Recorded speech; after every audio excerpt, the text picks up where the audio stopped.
All right. Assalamu alaikum. Peace be with you all. I pray everyone is doing great. Again, another beautiful Friday. I want to thank you all very much for accepting the invitation for our Coffee with the Shaykh open QA session and a support system, our Revert Care, if you will. A great way for us to kind of get together, benefit from the knowledge, but also to hang out and get to know one another as well. So thank you all very much. Shh, shh, shh, shh, shh, shh. Thank you very much. Just some announcements really quickly, just so nobody forgets. Number one, please don't forget about your nice sandwiches, snacks, cold drinks. You got chai, you got coffee in the back. So please help yourself. If you would like a second serving, you're most welcome. I want to give, again, a big shout out to all the volunteers that step up literally sometimes an hour before, an hour plus before, to make sure everything is going smooth. So may Allah reward you and bless each and every one of you. Thank you so much. And then number two, the general announcements we'll have at the tail end. For those of you, this is your first session. You guys probably have heard me say this before, those that have been coming, but it's an open question answer session. I would hope and that you guys appreciate sessions like this, where for those of you that might have reverted to Islam uh, recently, it's a great way for you to ask questions that you might have, right? And even if you don't have questions, just to hear the questions that come in, because you might have those questions weeks, months, years from now as well. So it's really good to be in the setting. And the same thing for the online audience as well. We're always blessed with every sheikh, imam that's sitting over here and helping us do this. And today is no exception. With us, we have our dear sheikh, Sheikh Jibreel Speight. Sheikh Jibreel, of course, is the director of Muslim life and educational chaplain at Chapman University. He, of course, lived abroad and studied abroad in Mecca. Before, of course, coming back and helping us out here as well. And a huge blessing Sheikh Jibreel has that I always like to mention, if I don't forget, is that Sheikh Jibreel himself reverted to Islam many, many, many years ago. So many of the questions that are posed, if not all of them, Sheikh Jibreel actually understands because he's been in that situation himself or might have known someone in that situation as well. So Sheikh Jibreel, always is an honor and a privilege. Thank you for sacrificing your Friday evening to be with us and our family here, as you are part of the family here as well. May Allah reward you. May Allah bless you. We'll start off with a few minutes of a short reminder, if it's okay, and then we'll shift over to our QA session. Sheikh Jibreel, floor is all yours. Thank you. In the name of Allah, the Lord of mercy, the bestower of mercy. Praise and thanks only belong to Him, and may peace and blessings be sent upon the one who has been sent as some mercy to all of creation, our Master and our Prophet Muhammad, and upon his family, his companions, and those that follow them excellently, righteously until the day of recompense. The Messenger Muhammad, peace and blessings be upon him, mentioned one time to encourage his followers, do not consider any act of goodness as insignificant. Do not consider any act of goodness as insignificant or insignificant. Even smiling at your brother or sister when you greet them. Once again, do not consider any act of good to be insignificant, even when you greet your brother or sister with a smiling face. It's a very small sentence, but it's very powerful. And there are some lessons that we can learn from it. Amongst them is, it is a sign of healthy faith. It's a sign of healthy faith when a person doesn't care about the type of good deed that they are doing. A sign of healthy faith is when a person, a Muslim, doesn't think about the greatness in it by itself or the effort of the action. They do it because they know it's good. Now, good actions are not accepted unless there are two conditions. First condition is that it has to be sincere for Allah. It has to be only and sincerely for Allah, not for getting likes, popularity, or anything of that nature. Number two, it must be in accordance to the way of Prophet Muhammad, may Allah bless him and grant him peace, and how his companions understood his words and actions. Second lesson that we learn is that it is a sign of healthy faith that the Muslim is always looking to do good deeds. A sign of healthy faith is that a Muslim is always looking to do righteous or good actions. The third thing that we learn is the importance of how a person's actions may have an impact on somebody else. The importance of the effect or impact of a person's actions. When the Prophet Muhammad, peace and blessings be upon him, stated, do not consider any act of good to be insignificant, even smiling at your brother or sister when you greet them. Note that that part right there indicates something very important, which is that no matter how small the good deed, it's going to have an impact upon oneself at the very least, and maybe somebody else as well. And smiling at our brother and sister, for example, is something that, well, I don't know if you've experienced this or not, but I have experienced this many times. You will go to the grocery store and you'll see the Muslims, and the Muslims, when you give them salam, they look at you like you the enemy. Huh? Huh? Like, yo, salam alaikum. Salam. What's up, man? I'm a Muslim, bruh. I'm not trying to get in your business. I don't want nothing in your pocket. I just want to give you salam, and that's it. What's wrong with you? But anyway, maybe you sisters as well have experienced something like that.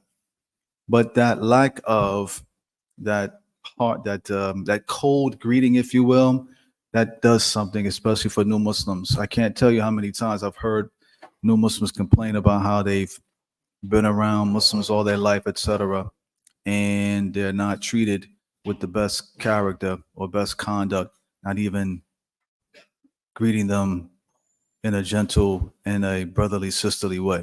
So the point being is that when it comes to our actions, consider that whatever good action that you do, it has the potential to impact others as well as yourself, obviously. Conversely, any negative action that you do as well could, of course, impact yourself and others as well. So we ask Allah to let us be people to be enthusiastic about doing good actions. I mean, Jamal.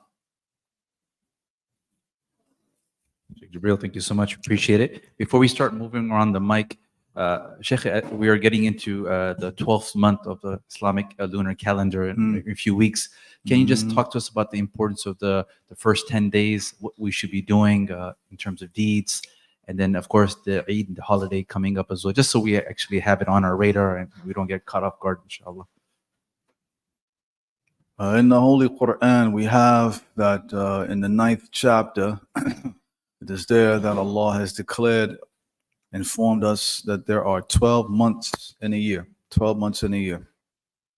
4 of those months are considered to be sacred months. 4 of those months are considered to be sacred months. And then he concludes the verse by saying, this is the straight religion. So do not oppress yourselves within those sacred months. As I mentioned, there are 4 sacred months. The Quran only says, Allah only says that. However, the Prophet Muhammad, peace and blessings be upon him, explained what those 4 months are. It is the first month of the Muslim calendar, the 7th month within the Muslim calendar, the 11th month, and the 12th month. 1, 7, 11, 12. 1, 7, 11, 12. Ramadan was the 9th month.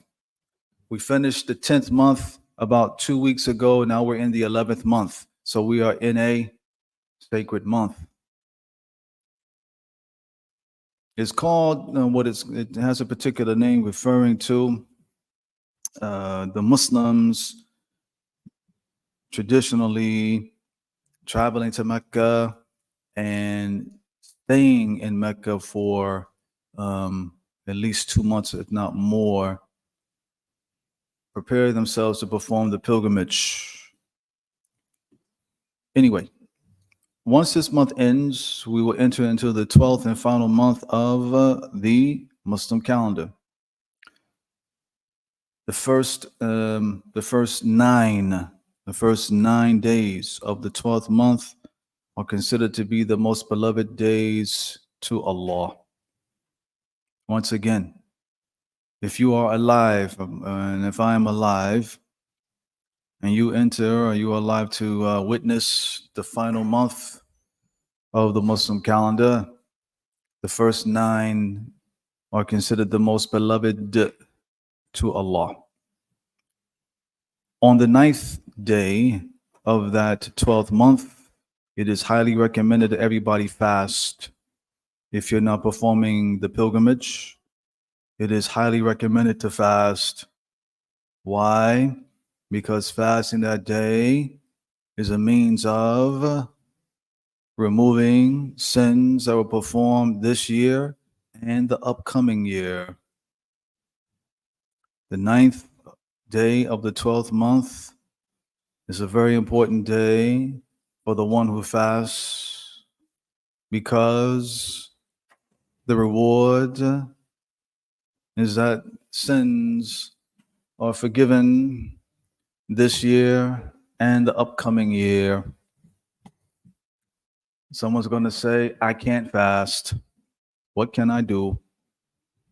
You can feed a fasting person, try to find them, and get the exact same reward. During the 9th day, while you're fasting, you should also make a lot of supplication and give a lot of charity if you can. So that's the idea behind the 9th day in the 12th month of the Muslim calendar.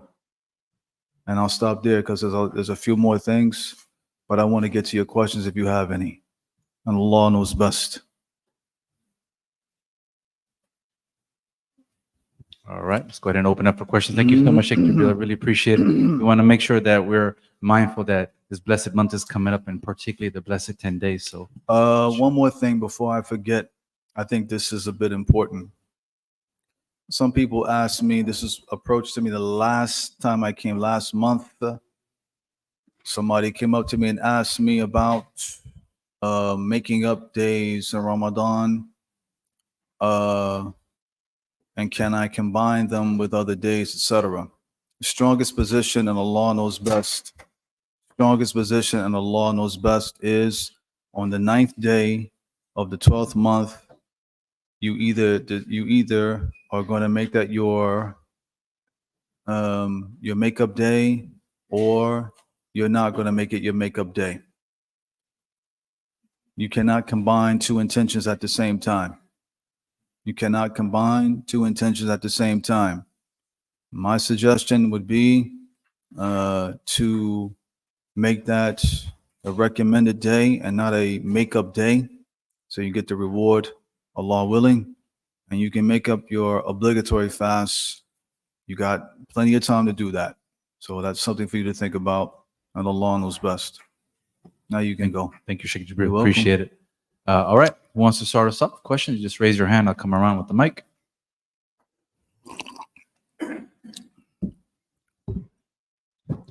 Assalamu alaikum, Shaykh. Wa alaikum salam wa rahmatullahi wa barakatuh. Simple question, I believe. After making wudu and putting on socks, right, so that we're okay for the rest of the day and we can just wipe over the socks. If at some point during the day, let's say I notice I have a hole in my sock. You have a hole in your sock. Yeah. Uh-huh. Do I have to take off the socks? How big is the hole? Little small type joint? Yeah. You all right. Okay. Some scholars say that's fine. Not a big deal. How big? At what point would it? At what point would it be recommended to take off the socks? You take out your hand like this, put a circle like that. You look at the palm of your hand and imagine a circle, something like that. All right. Okay. Allah knows best. Jazakallah. If it gets to that point, just let us know so we can. We'll try to help all. We'll raise some money to get some socks going. Mashallah.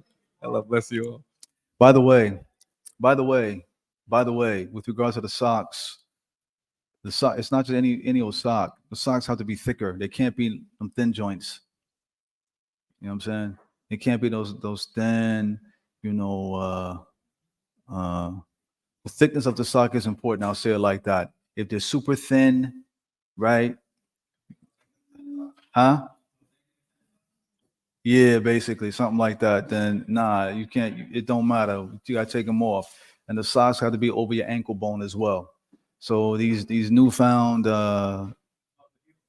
above the ankle bone, above the ankle bone. All right. So these socks that are below, you know how you see some of the people wear they wear the socks, so they don't want to stink up their shoes and everything, but it ain't above the ankle. You can't wipe on those. You know what I'm saying? So just keep that in mind too. All right. Next question. Sheikh, if it's okay, I think it's wonderful just because we have some people in different professions that might need to utilize that concession. Can you just talk to a little bit more about the process of wiping over and what's, you already mentioned some of it, but if you can just break it down for us, for those, if this is their first time for them. Thank you. And one of the things in purification is a concession to wipe on socks. And scholars differ about different things. We want to try and keep it as simple as possible. I want you to imagine yourself getting up or whatever, and you're going to do ablution for the very first time. Cool. So you do ablution, including washing your feet. Cool. Then you say, you know what? I heard that Shaykh over there say that I can wipe on my socks. Okay. So what can I do? After you do your ablution for the very first time, including washing your feet, dry your feet off and everything, and you put on some socks. You put on some socks. The socks have to be normally thick, if you will. They can't be ultra thin. And they have to cover, at the bare minimum, your ankle bone. And then you have 24 hours from the point that you put on the socks. Count 24 hours later, that time period you have allocated to wipe on your socks whenever you do ablution. In other words, you don't have to take off your socks until after a 24-hour time period. That's it. Allah knows best. And it's just a, can you just demonstrate, sir? I don't want to be too technical, just for those that might not, it's just a wipe over, or? Okay. So. It's an excuse for us to see your Converse, mashallah. Okay. My Converse, huh? All right, sis.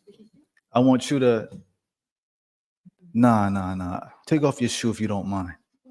You mind, sis? You mind? All right. So I want you, you good. I'll be happy. Would you like me to come in? Nah. Take off, keep your shoe off, keep your shoe off. All right. Now, you put shoe down. Yeah. I want you to take your hand and wipe on the top of your sock. Just top. The top. Boom. Done. That's it. All right, she did it. Simple. Now I gotta get up now. It's because we love you, Sheikh.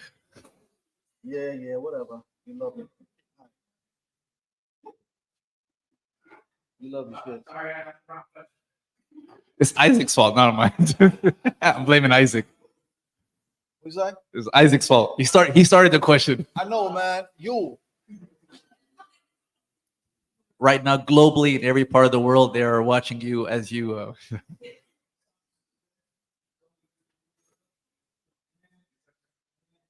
Super wet. Just put your hand over the water. Like that. Do it again. Like this.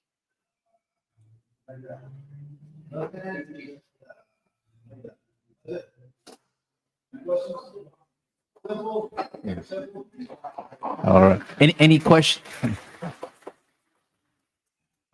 Since we're on this, just any questions, just because for some of us, this might be the first time. So if you have any questions, please let us know. I think Sheikh Jibreel will be more than happy. So I saw Sister Yuki's hand. So we'll come around. Again, just on this wiping part, inshallah. Assalamu alaikum warahmatullahi wabarakatuh. Wa alaikum salam wa rahmatullahi wa barakatuh. So, Well, I got my shoes off, so. So you said that the socks we can keep for 24 hours. Does that apply, the 24-hour rule, does that apply for the people who are traveling as well? That's 72 hours. Jazakallah khairan. Uyaki.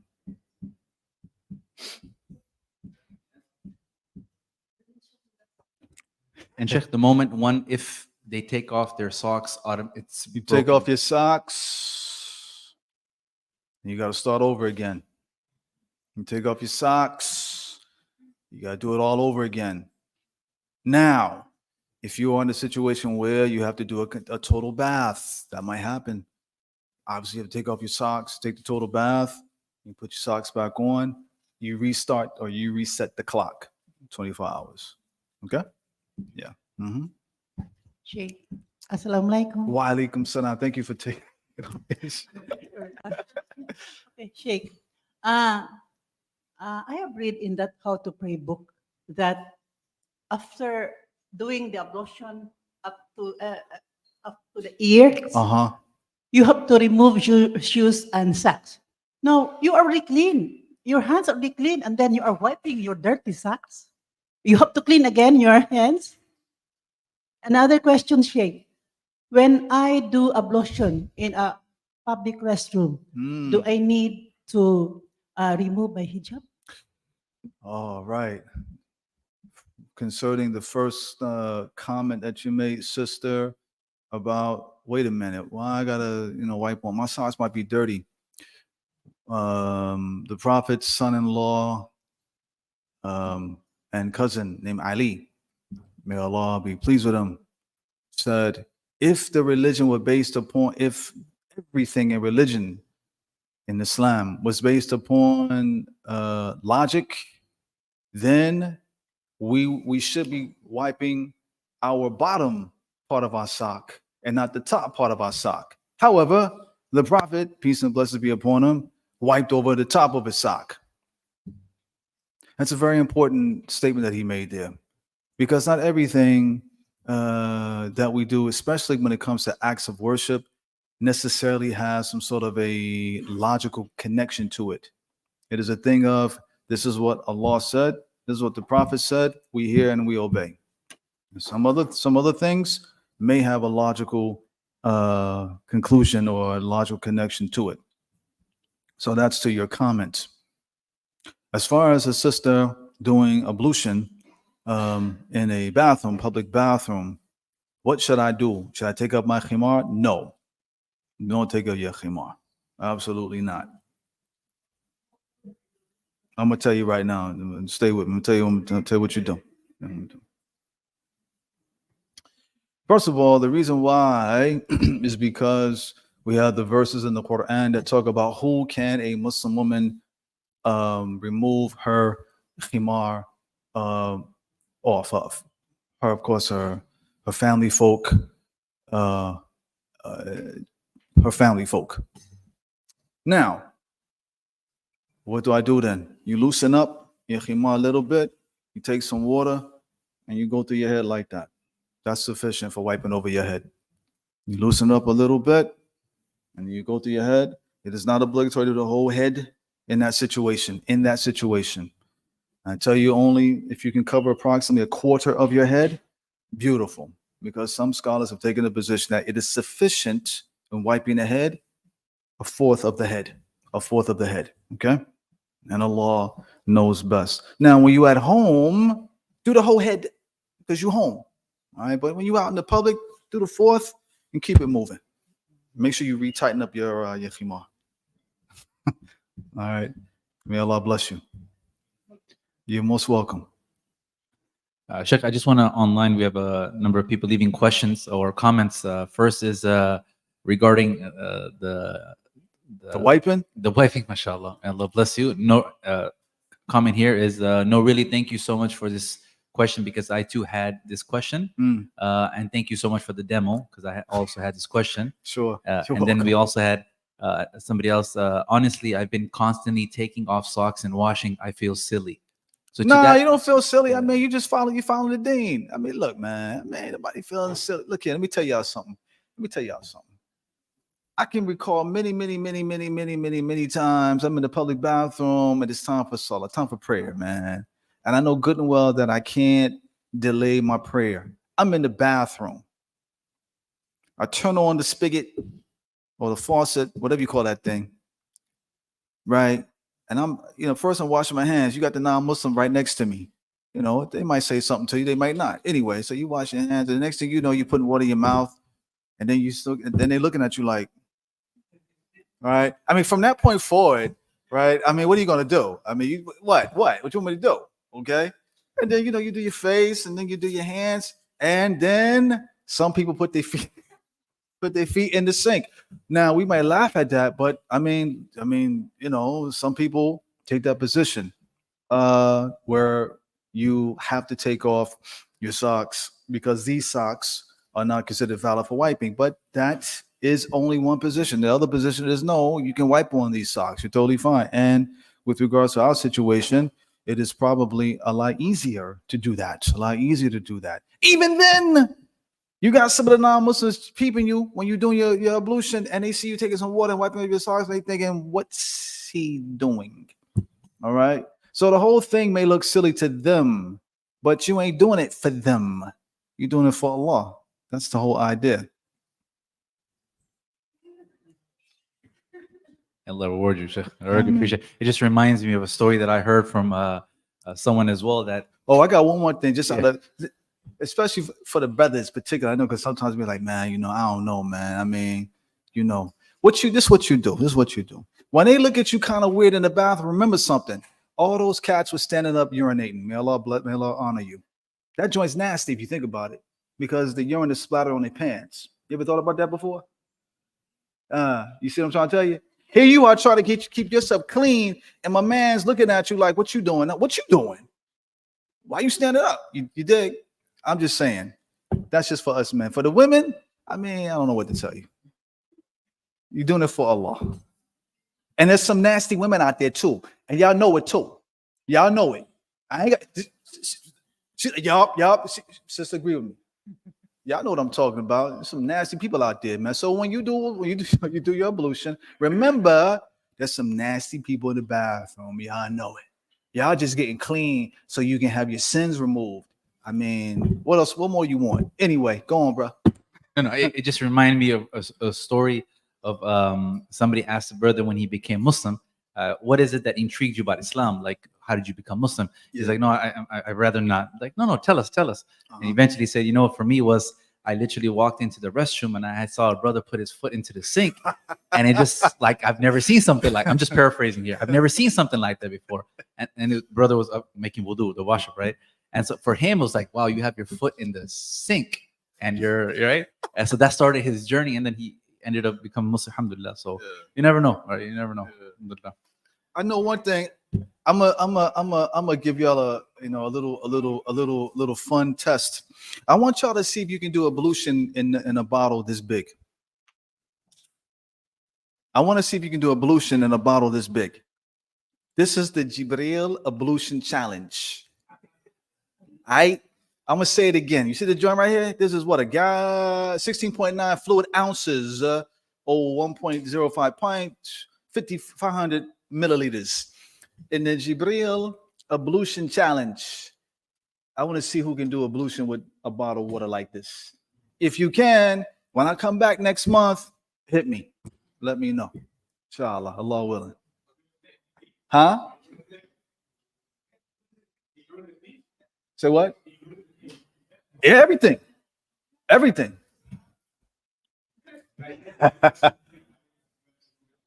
I mean, do you have to do it 3 times?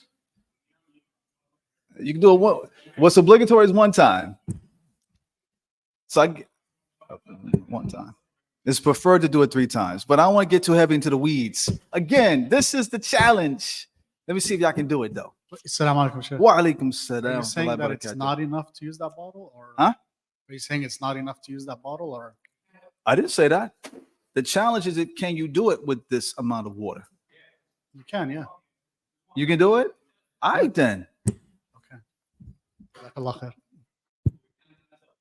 No, you can't. Not right Okay, now. next week we're gonna have a full demonstration, inshallah. This area right here, inshallah. Where was the enroll? Make sure you fill out the link. We'll drop the link in the. No, just kidding. Our sister.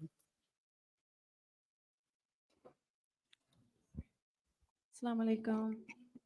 Wa alaikum salam wa rahmatullahi wa barakatuh. I really hate to take it off such a light-hearted subject, but No, you all good. It's all good. so I have 2 children, 2 little boys, and when I make prayer, they're interested and they want to join me, which is great. But I recently moved back in with my old foster parents who are super duper Christian.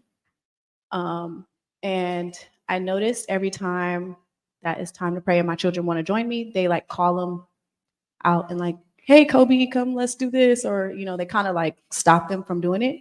And so I had a conversation with my foster dad. Mm-hmm. And long story short, they basically, I mean, they haven't been like rude about it, but they basically said that, well, he showed me in the Bible where it says that Satan is the greatest deceiver. And then he went and showed me, you know, like, well, it says the same thing in the Quran about Allah, that you're praying to the greatest deceiver, or I'm sorry, something to that effect. So basically, I wanted to ask. I missed that last part about your foster dad showed you something in the Bible or what now? A verse in the Bible basically saying that Satan is the greatest deceiver. Okay. And then in the Quran, it says that Allah is a deceiver also. So I wanted to break that. I wanted like more clarification on that, like how to defend myself, because my faith hasn't been shaken at all. Mm-hmm. But my feelings are hurt that Mm-hmm. my family and people outside of me think that I'm praying to Satan. Mm-hmm. And so I just don't know how to go about that or how to even clarify that. Mm-hmm. Okay. First, we ask Allah to make it easy upon you and to open up a means for you to have your own spot. Otherwise, you don't have to have this problem anymore. I hope that Muslims who may have property and the like will consider renting out to a sister in this type of situation. Let's talk about your current situation. A few things. When you begin your journey reading more about Prophet Muhammad, peace and blessings be upon him, you will notice that his close family, with the exception of his wife, his uncles that he looked up to, and other family members gave him a very hard time, and they rejected his message. That is a reality. So when we accept Islam, we have to understand that while it'd be fantastic if our non-Muslim family members just respect what we do, we should lower our expectations, to be honest with you. As oftentimes, more than not, you find family having different forms of hostility. Number 2, or number 3, we should not be surprised as well that you will find the people, non-Muslims, that will take quotations out of context. That happens quite often, including using perhaps unreliable or not very good translations as well, right? So keep that in mind. There is nowhere actually the Arabic language about Allah supposedly deceiving. That is not really the proper translation. Yes, we have that Allah does scheme, but he schemes from the standpoint of leading the non-Muslim along who refuses to submit to the one that has provided and created that individual. Now, saying all that, what can you do? Well, let me open the floor. Sisters, what y'all think she should do? Those that may have a similar experience, what you think she should do based upon your experience? How would you engage that? Brothers, y'all can chime in. I want to ask the sisters first. Yes. Give it a mic, please. Assalamu alaikum. Alaikum salam. Bring the mic closer if you don't mind. My sister is married to a pastor. We just have an experience. They don't accept me. She sit down with me and she told me that she cannot accept the fact that I'm a Muslim. Mm. And I told her respectfully, you know, that my religion has nothing to do with the love that I feel about her and respect about her. And I respect her religion. They pray in front of me. But at the same time, she asked me questions about my religion, about my hijab. Sometimes you have to be, it's very painful because she's my sister and she's married to a pastor. And she looked at me, my little sister doesn't want to even have a conversation with me because I'm a Muslim. I leave that up to Allah, but at the same time, you're doing dawah, you letting them know that I told her, you know, that since I become a Muslim, my life has changed. And since I became a Muslim, I understand her more, the point of view of her loving Jesus so much, the same way that I love him. Thank you. Anybody else want to add? Yes. You might give it a mic, please. Thank you, sis. Sister, I want to tell you, what's your name, if that's okay? Marisela, your name is beautiful. First of all, I'm a revert too. I am so sorry that you're going through this. It's not okay. And but you are so strong, and you are leading an incredible example for your children by doing everything you can. And I'm sure, subhanAllah, with being a wonderful, loving, empathetic, brave mother. If moving out is not an option for you, and I know it's very hard with the rents in California, and I will personally do everything I can to try to help you out, and I'm sure all the sisters in here will too. I would say with my personal family situation, because it's been very, very hard for me, I've dealt with a lot of struggle and strife, maybe not any relation to you, is trying to keep things at like a minimal amplitude. Like, they will believe what they want to believe, you know? And that doesn't mean that it truly, it feels like it has something to do with, like, it almost feels personal, right? Because Islam is so beautiful, and it saved my life, and maybe inshallah it saved yours. MashaAllah. But that doesn't mean that they're actually personally attacking you. It's out of ignorance. Like, I believe in Surah Al-Baqarah, it says they're deaf, dumb, and blind. I'm not saying your family's deaf, dumb, or blind, but it's truly out of extreme ignorance. So I would, even as hard as it sounds, like, make dua for your family members who are saying these things, and pray that may Allah guide them. And in the meantime, you know, absolutely stand up for yourself and continue leading that beautiful, compassionate example for your children. I was adopted at 16, so I'm already like kind of an outsider. And I started making these changes, and so they see the positive changes. They see me making these changes, and they know this is different. This is a different woman, because I left my big house, I left my Mercedes, I left the lifestyle, and I moved back home with my family. MashaAllah. And so at first they were very supportive. Yeah. And the support is still there, but it's just the microaggressions. It's the, you know, just not allowing me to leave my children. And this is real life for me. Like I said to the sister, this is not a religion for me. This is real life. And so I don't know how am I going to be able to face our creator and answer to not being able to guide my children to what I know is the truth. That's one. I have a second question too. Yes, ma'am. Are we supposed to wipe our face after prayer? No. Oh, okay. So okay. And You went from something so heavy to something. I'm sorry. I have a lot of questions actually, but Nah, that's cool. That's how it is in Islam. You go from heavy to light, light to heavy. It is what it is. Nah. One more for some words of encouragement or advice. Coming from me, I don't have kids, so you can take this with a grain of salt. But maybe one thing that you can do also is, like, because your children are seeing or you're seeing that your children are getting interested in what you're doing, you're learning about Islam, learn with them, right? We have a bunch of resources, like children's books and YouTube videos that you can like watch with them, read with them. Just like us as adults, like when our Islam gets stronger in our hearts, nothing can like bring it down. Like it'll take, it's very hard for that to be brought down. Someone told me once that once your roots, right, like a tree, if the roots are not in the soil, it's easily shaken down. But once the roots are in the soil, it's very hard for something to come and knock it down.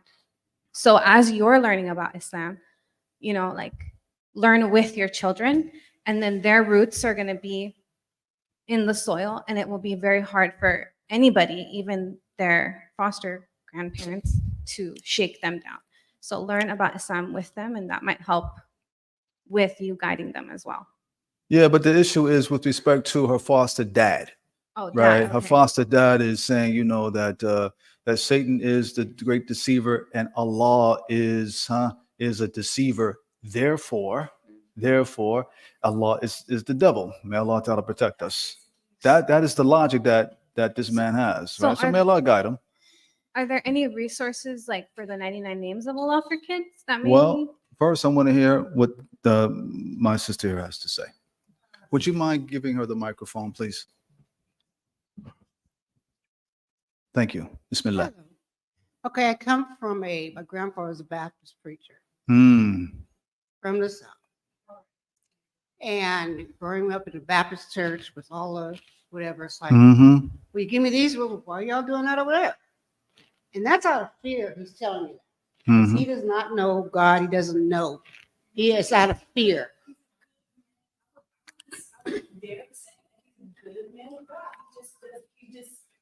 He has been taught.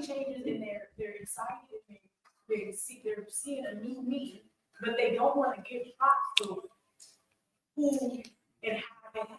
But I do think that that Auntie That's has that's ignorance and that's fear. That's what she's saying. That's very true. Yeah. Yeah.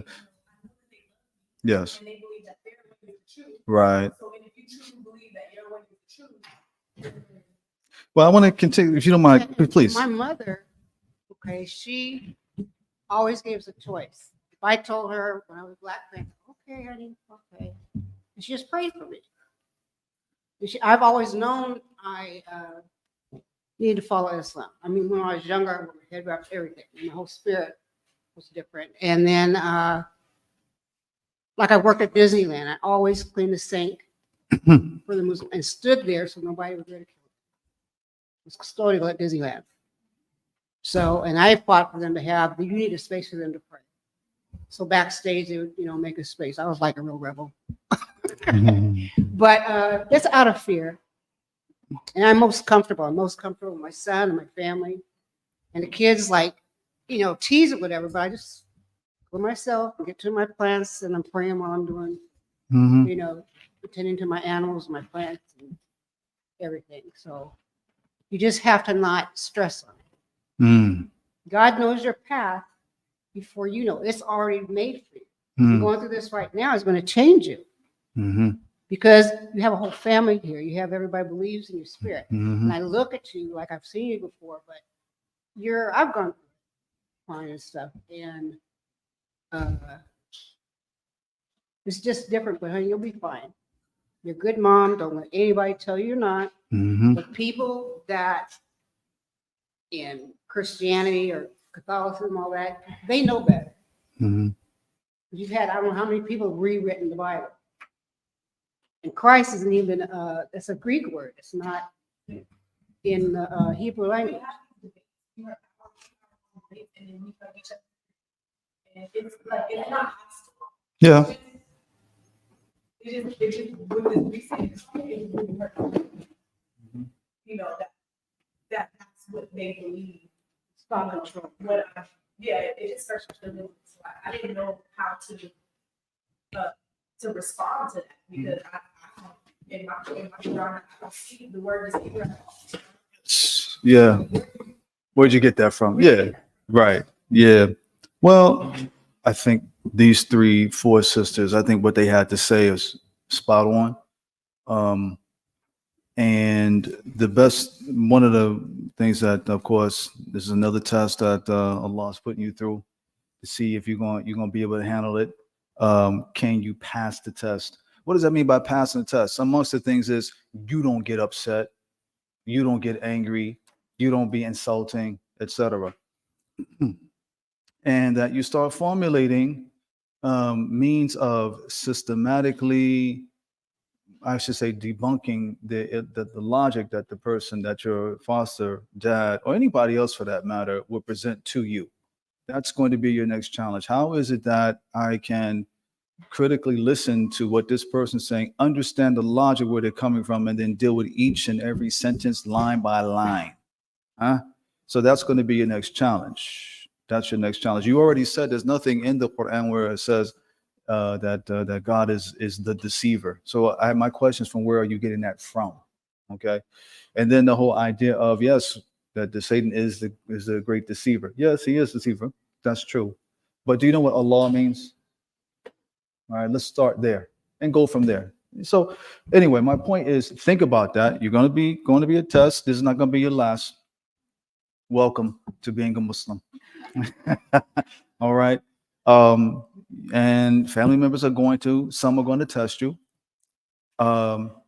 It is not going to be necessarily, it's going to be a challenge, but guess what? You have it within yourself. And this is the part that you have to never forget. And this is the through line that these sisters are telling you. You have it within yourself to rise above that with the help of Allah. All right. That's the thing. So don't forget that. I love the fact that you said that don't really shake. I'm going to shake my faith whatsoever, because that's just whatever. Yeah. That's beautiful. Yeah. Absolutely. Well, that's good. That's good. Well, I think that's a positive then. The fact that you're being tested by this, that's a positive in the sense that, okay, let me learn more as well. I'm not worried about my faith being shaken. So now let me see how I can go about engaging in conversations like this in a manner wherein I break it down. And after that, if they accept it, great. If they don't, then they don't. I've done my part and I keep it moving. With respect to your sons, yes, they can pray with you. In fact, it is admirable that they want to pray with you. I think that's fantastic. Bring them close to you when you're praying. Kindly ask your foster folks respectfully, I want my kids to pray with me, please. All right. I appreciate it if you would, if we have this loving relationship as you claim, y'all know that these are my kids. I would like for them to pray because they really want to pray with me. Okay. Would you please give me that space? Okay. If they do that, hopefully they'll say yes. Great. That's beautiful. If there's a barrier, now we got to consider, okay, we got to get you out of there. But hopefully that we won't get to that point. Oh. Oh, I see.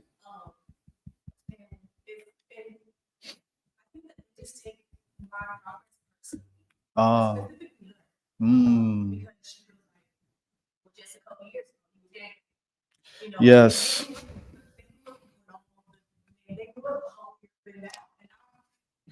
Yeah.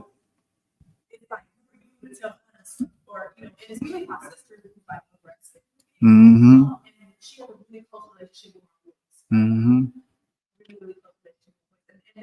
The only support before then, I lived on the street. I never went to middle school. Mm-hmm. I was raised in the ghetto. I lived in the alley when I met. Mm. So my whole being doesn't feel comfortable with like leaving them. Yes. Physically, I need to go. Yes. Yes. But I love them so much. And that's fine. That's beautiful. So, that last part you mentioned was very interesting. When Moses, peace and blessings be upon him, approached Pharaoh, the Pharaoh of his day, and he started calling him to submit to Allah. And the first thing Pharaoh said to Moses, hold up. Want you in my house? Didn't I raise you? And then you did what you did? In other words, he accidentally killed somebody. Right? So what did he do? He tried to bring up a negative past about Moses, right? very similar to what has happened to you. And I feel you on that because sometimes, yes, because some cats are doing that. What you mean? Some of us can relate to that. Okay, so what did Moses, peace and blessings be Allah be upon him, say? Yes, I did do that. I was misguided, but I rushed to my Lord, and He bestowed upon me wisdom and guidance to submit to Him. So this is what we should say. Not no, yeah, okay, they're gonna say what they're gonna say about stuff like that. But always link it to Allah from the standpoint of, yeah, okay, that's true. I was out there, I was wilding, I was tripping this out the third, yada, yada, yada, yada. But guess what? Little by little, inch by inch, I started to realize that this ain't my life. This can't be my life. And Almighty God opened up my heart to submit to Him. And guess what? You should do the same thing. I hope one day you will. So you can continue to beat on me about the fact how I used to be, but whatever happened to being happy to what I am now, what I can be. You feel me? Flip it on them if you can. Keep trying. All right. May Allah bless you. Grant you strength. You're welcome. Jamal. Two mics, I was kind of scared there. Inshallah. No, you're all right. I just wanted to add to our sister as well and to our brothers and sisters here. It kind of reminds me of what my dear Sheikh Jibreel said a few years ago, that we have a service here. It's called basically the Masjid on Wheels. Remember that, Sheikh? Yeah. So we do understand that for some of our family, new Muslim, non-Muslim family members, that it might be hard for them to actually come to the mosque to learn about Islam. If they do, by all means, they're welcome to come. But we do understand that there might be some hesitations on their end. We will go and visit them. Right? Of course, I hope everybody knows that that's something that we would be more than happy to do here. So whether it's at a coffee shop, whether it's at the house, just to kind of ease the situation, let them know that, you didn't join a cult or something, right? Just to kind of let them know that everything is all right.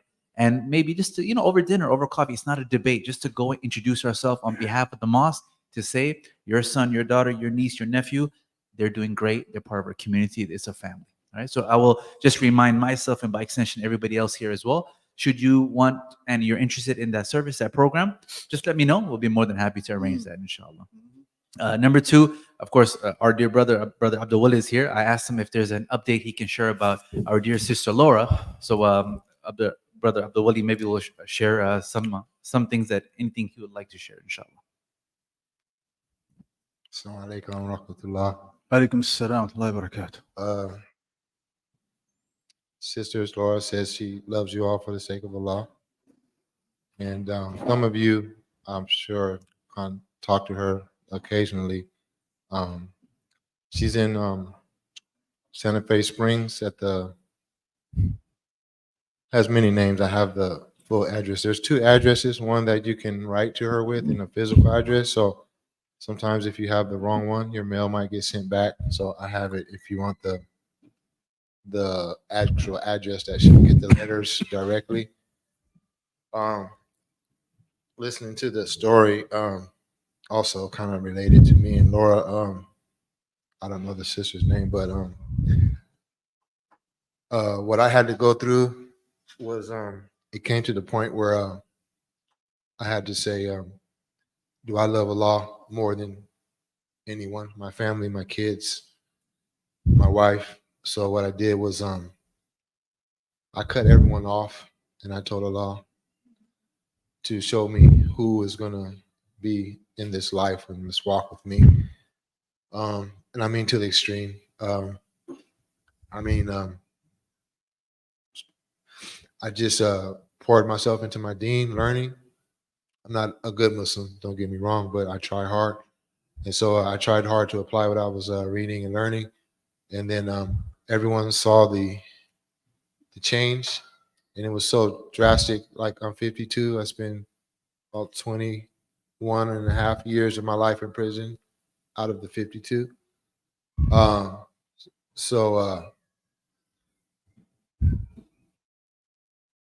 talking about, the closest one to me, my guy, my light,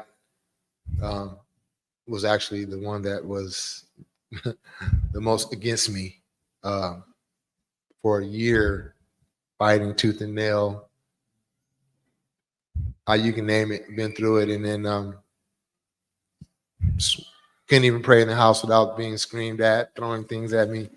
Now she's the one that guides me in my deen, you know. So she's way better Muslim than I am. So you're just gonna have to. You're about to go to war with Shaitan, a serious war though. So you're gonna have to ask yourself: is Allah more important to me, or my kids, my mother, everyone? So when you do that, then Allah will. He will put the true people in your life on your path with you. Might not even be someone you're related to, but the right person, people will be on your path with you, and that's who's meant for you. So you kind of seem like you're going through a similar, or about to go through a similar battle I had to go through. So now I have my niece, my mom, and my wife out of everyone. None of my kids, no one else in my family. Just 3. 2 in blood, 1's not. So 52 years, I got 3. That's enough for me though. So just might be on that level. But yeah, I've been talking to the sister. Even we've been working through a lot of stuff, and we're actually stronger than ever. Now we get 3 calls a day. One's for reading Quran with each other. You know what I mean? That's like, so it's even. So my relationship with her is even better now than it was when she was home, because we got 45 minutes and it's all about Allah now. So yeah, you just don't. You'll never know. Like Allah's got something for you. Just don't try to expect it to be the way you think it's going to be. MashaAllah. Allahu Akbar.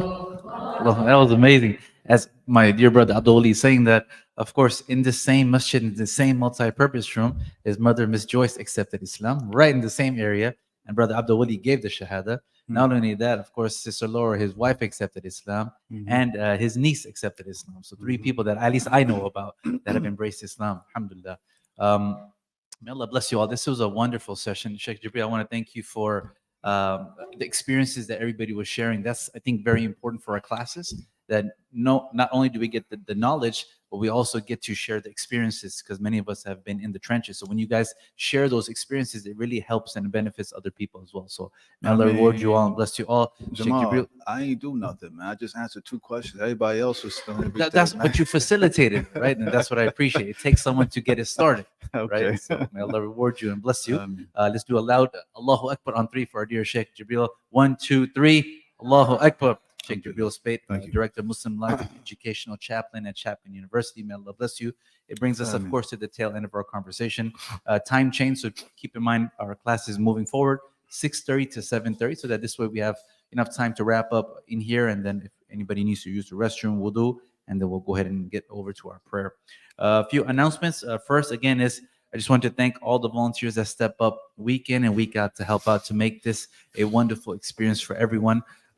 We do need help, of course, in the kitchen. We have a sign-up sheet that goes around week in and week out, so please make sure to click that link and sign up. We need help, particularly in the kitchen. They've asked sisters to help out, so we need at least 3 sisters, please, to help out, or those that can help out. If we have more than that, it'll go faster. You can check in with Sister Yuki there. I would really appreciate it. We would have to put away the tables, not right now. The tables we have to put away. We'll keep the chairs, though, inshallah.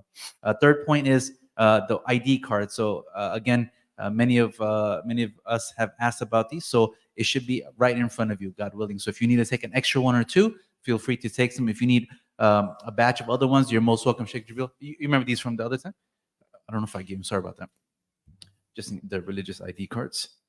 Again, we have a stack. So again, if anybody needs it, and we're also working on the seminar to, you know, how we mentioned about the will and going forward with that. To make sure we have the conversation with our family members. We are working on that as well with Sheikh Muhammad Zahid. So just be patient with us, and we'll kind of get that situated as well, inshallah. Friday night a Friday night program tonight was with Sheikh Uzair Khan. So we're gonna pray, and we'll come right back inside the multi-purpose room. So please make sure to join us for that as well. Also, our dear brother Ayub is here. He's gonna be selling some clothes outside from a Moroccan background, right? Moroccan clothes. So sisters, brothers' clothing too?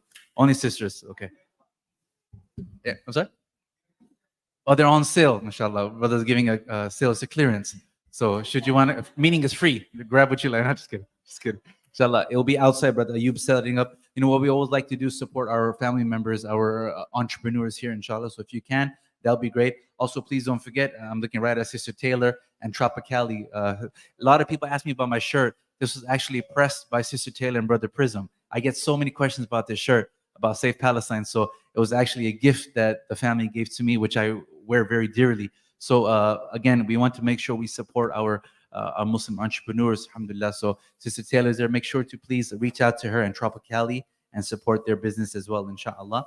Of course, our little donation box here, if you can help us offset the expenses, we would appreciate it. You can scan the QR code, or you can just drop a check for $1 million. We would appreciate it. That'll be really good. Inshallah. May Allah keep you all smiling. And with that, again, just volunteers in the kitchen if it's okay. Some snacks and coffee left over here as well. We'll go ahead and put the tables away. We have racks on both sides. Please make sure they go on the racks. And the chairs will just line up like Friday night style. They'll be great. May Allah bless you all. We do have class on Sunday. We do have class. I know it's a long weekend, but please join us before, as you're coming back. Sheikh Tariq Atta will be having our discussion with him on Sunday. So it'll be a wonderful discussion. So please join us on Sunday. Sheikh Jibreel Speight, as always, may Allah bless you and reward you, my dear Sheikh. We really appreciate it. Assalamu alaikum wa rahmatullahi wa barakatuh.